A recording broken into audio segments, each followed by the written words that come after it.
ഹൈറ് പൂത്ത പൂമരം തിരുനബി നേരിൻ സ്വരം ഏകിയാകയും ഗുണം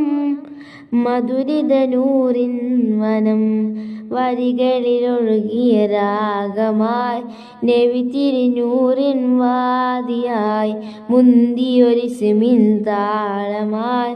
സന്നിധി പൂകാൻ മോഹമായി വെടികളിലൊഴുകിയ രാഗമായി നബി തിരുനൂറിൻ മാതിയായി മുന്തിയൊരു സിമിൻ താളമായി സന്നിധി പൂകാൻ മോഹമായി അഴകൊത്ത മഹമൂദിൻ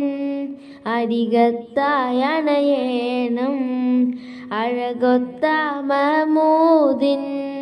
അരികത്തായണയേണം വെരികളിലൊഴുകിയ രാഗമായി നബി തിരുനൂറിൻ മാതിയായി മുന്തിയൊരു സിമിൻ താളമായി സന്നിധി പൂകാൻ മോഹമായി.